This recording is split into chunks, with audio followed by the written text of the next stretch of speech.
PR മൂവീസിലേക്ക് പ്രിയപ്പെട്ട പ്രേക്ഷകരെ ഞാൻ സ്നേഹപൂർവ്വം സ്വാഗതം ചെയ്യുന്നു. ഇന്ന് നമ്മുടെ ഈ ചലച്ചിത്ര മേഖലയിലുള്ള ചലച്ചിത്ര അവാർഡുകളെ കുറിച്ച്, അതിൻ്റെ പിന്നിൽ നടക്കുന്ന ചില ഉഡായിപ്പുകളെ കുറിച്ചാണ് ഞാൻ പറയുന്നത്.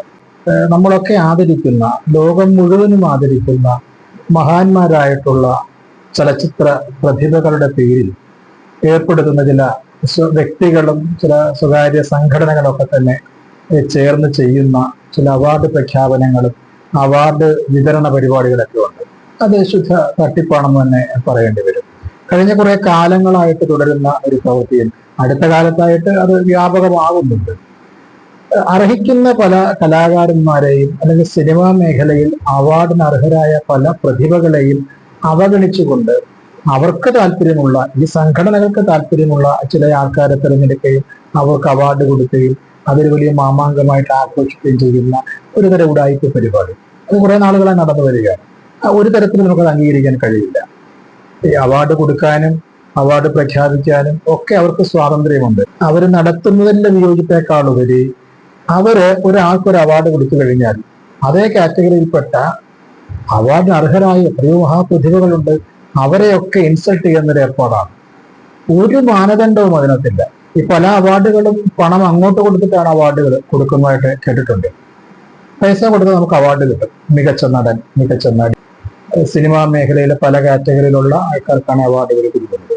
അതൊരു ചലച്ചിത്ര പ്രതിഭ മരിച്ചു കഴിഞ്ഞാൽ ഉടനെ അയാളുടെ പേരിൽ അവാർഡ് പ്രഖ്യാപിക്കുന്നു.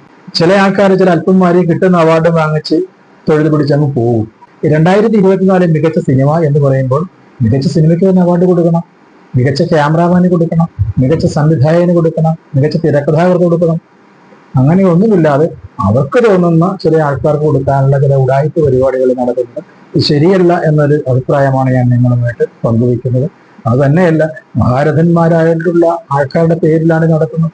അവരെ അപമാനിക്കലല്ലേ, യഥാർത്ഥ പ്രതിഭകളെ അപമാനിക്കലല്ലേ, വെറുതെ വഴിയെ പോണ എല്ലാവരെയും പിടിച്ച് ആദരിക്കുന്ന ഒരു പരിപാടിയുണ്ട് എന്ന രീതിയിൽ ചലച്ചിത്ര അവാർഡുകൾ നിർണയിക്കുന്നതും അവാർഡ് കൊടുക്കുന്നതും അത് ശരിയല്ല എന്നൊരു അഭിപ്രായമാണ് ഞാൻ നിങ്ങളുമായിട്ട് പങ്കുവയ്ക്കുന്നത്. ദേശീയ സംസ്ഥാന അവാർഡുകൾ പോലും സംശയത്തിന്റെ നിലയിൽ നിൽക്കുന്ന ഈ സന്ദർഭത്തിൽ ഇത്തരം ഉഡായിപ്പ് അവാർഡുകൾക്കെതിരെ ഒരു നടപടിയെടുക്കാൻ, അത് പൊതുസമൂഹം തിരിച്ചറിയാൻ, ചലച്ചിത്ര ലോകം തിരിച്ചറിയാൻ, നല്ല സത്യസന്ധരായ ഫിലിം സൊസൈറ്റി പ്രവർത്തകരുണ്ട്, ചലച്ചിത്ര ആസ്വാദകരുണ്ട്, സിനിമാ പ്രേക്ഷക കൂട്ടായ്മകളുണ്ട്. ഇവരൊക്കെ തന്നെ ഇത് തിരിച്ചറിഞ്ഞ് ഇവരെ കാര്യങ്ങൾ പറഞ്ഞ് ബോധ്യപ്പെടുത്താൻ ഉഡായിപ്പ് പരിപാടികളും നിർത്തിവെക്കാനുള്ളൊരു ശ്രമം ഇത് ചലച്ചിത്ര പ്രേമികളുടെ ഭാഗത്തുനിന്ന് ഉണ്ടാകുമെന്നൊരു പ്രതീക്ഷയോടെ നിർത്തുന്നു.